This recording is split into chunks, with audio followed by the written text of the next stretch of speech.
अब बात आती है पीजीआर की। इस वक्त हमारे पास जो लीगल वे में मार्केट में उपलब्ध है वो है हमारा प्रोमेलिन, जो कि सुमिटोमो कंपनी ने लॉन्च किया है। तो बहुत सारे क्वेश्चन हैं, बहुत सारे डाउट्स है। क्यों? क्योंकि पीजीआर एक मुद्दा इसलिए भी था कि डुप्लीकेसी बहुत आ गई थी। और आप देखिए, लोग जो डुप्लीकेट माल उतार चुके हैं या जिन्होंने आपको बेचना है, वो आप पर अब आप लुटने के लिए तैयार है कि आप लुटना नहीं चाहते, तो वो बेचने के लिए तरह तरह की स्कीम्स लेके आएंगे। एक स्कीम मैंने आजकल जो सुनी है, मेरे को लाइव के माध्यम से आपको आगाह भी करना पड़ेगा कि उन्होंने अपने प्राइस डाउन कर दिए। वो बड़े खुश हुए कि सुमिटोमो ने 16,000 रुपये अपनी कीमत रखी है 1 लीटर की, तो उससे सस्ता तो हम देंगे आपको 11,000 रुपये का।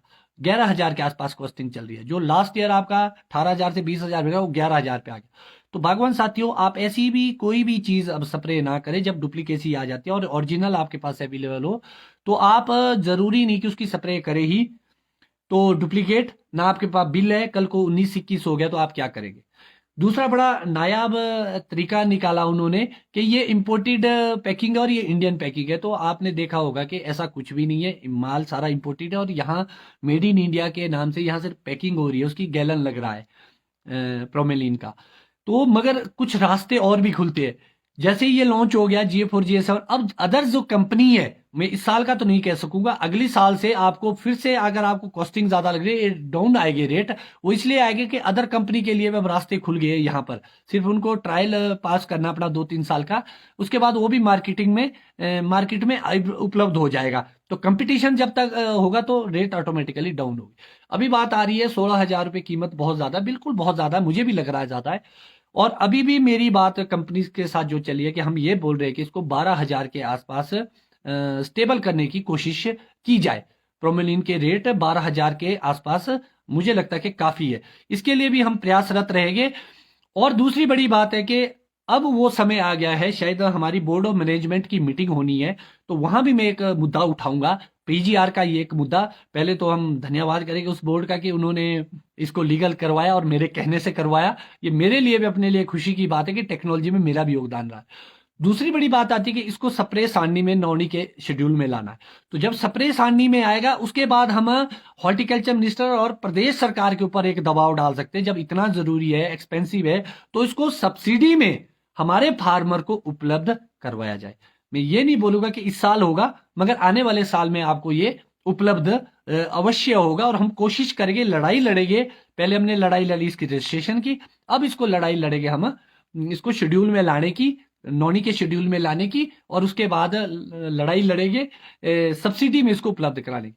और एक बात मेरी और माइंड में थी कि हम प्रदेश सरकार को, अगर मुझे लगता है कि कुछ दिनों में मेरी हॉर्टिकल्चर मिनिस्टर से भी शायद अगर बात होगी, अगर उन्होंने समय दिया, समय तो मांगा है मैंने, अब देखते कि वो देते कि नहीं देते। अगर मुझे मौका मिला उनसे बात करने का, तो मैं डेफिनेटली ये बताऊंगा कि जो हमारी सब्सिडी की दवाइयां आप लोग देते हैं, क्या ऐसा नहीं हो सकता जो स्प्रे सारणी में आपका पूरा शेड्यूल है, क्योंकि उसमें हमने ये पाया कि जो तो सस्ती दवाई है उसको तो आप सब्सिडी में देते हैं, जैसे स्कोर होगी, बेविस्टिन होगी, मगर जो महंगी दवाइयां है जो शेड्यूल में है, तो जब आपने स्प्रे सारणी निकाली है, क्यों ना सारी की सारी आप सब्सिडी में उपलब्ध कराए। चाहे क्यों ना वो नेटिवो जैसा महंगा मॉलिक्यूल क्यों नहीं है, मेरीवोन जैसा महंगा मॉलिक्यूल क्यों नहीं है, जितनी भी आपकी वो है वो सारी उपलब्ध कराओ, ताकि गरीब और आम बागवान को इसका फायदा मिल सके। क्योंकि महंगाई बहुत बढ़ चुकी है इस वक्त, हर चीज में हम देख रहे हैं, हर सेक्टर में। तो ये सपोर्टिंग रहेगा और इसके लिए हम लड़ाई भी लड़ेंगे। अब अगली जो बात आती है हमारी पीजीआर की स्प्रे करने का तरीका, या कैसे कैसे क्या क्या करेंगे हम। तो हमेशा बागवान साथियों याद रखना कि जब भी आप पीजीआर की स्प्रे करते हैं, तो आपको एक बात का ध्यान रखना है कि जो फ्रेश वाटर है उसी को इस्तेमाल करें। स्टोर्ड वाटर को आप अवॉइड करें, फ्रेश पानी भरे उसी से आप स्प्रे करें। क्योंकि स्टोर वाटर का पीएच हाई हो जाता है और दवाई इतनी कामयाब नहीं होती है, बिल्कुल भी नहीं होती है। तो इसीलिए आपको फ्रेश वाटर इस्तेमाल करना है। और स्प्रे को आप थोड़ा सा, मुझे ये लगता है कि बैटरी वाली जो पिट्ठू करते हैं उससे इतनी अच्छी हो नहीं पाती है, इसलिए जो इंजन लगा पिट्ठू स्प्रेयर आता है, या उससे कीजिए, या पावर स्प्रेयर आप बिल्कुल लोअर प्रेशर पे फॉग गन से कीजिए, जो मिस्ट डाले और थोड़ा जल्दी जल्दी करे।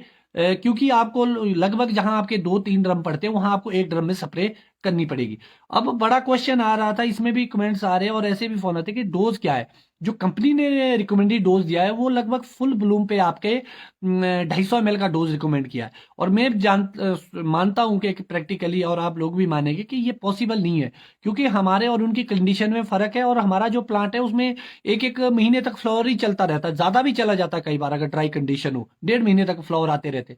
तो हम कौन सी आइडियल सिचुएशन माने। तो मुझे ये लगता है कि आपको स्प्लिट डोजेज में डालना पड़ेगा।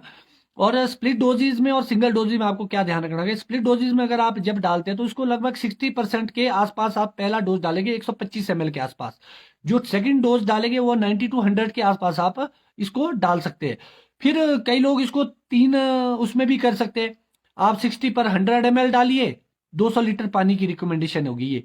और लगभग 100 पे सेकंड एप्लीकेशन 100 ml की, और उसके बाद पीनट के आसपास एक आप 100 ml की और डाल सकते हैं। अब बात आती है कि जो हमारे बड़े पौधे हैं, रॉयल के पौधे, उसको कैसे हम कवर करेंगे। 100% तो कवर नहीं हो सकता हमारे से, क्योंकि हमारी कंडीशन बड़ी अलग है। तो आपको, मुझे ये लगता है कि जो 80% के आसपास जब फ्लावर आता है आपका, कुछ पहले छूट गया कुछ बाद में छूट जाएगा, कोई इशू नहीं, इतना चलेगा। तो 80% के आसपास आप 250 ml का डोज पूरे ऑर्चर्ड में आप स्प्रे कर सकते हैं इसका। अम, इसके अलावा और क्या कर सकते हैं, मुझे लगता है कि इसके अलावा आपको और कुछ भी करने की आवश्यकता बिल्कुल भी नहीं है।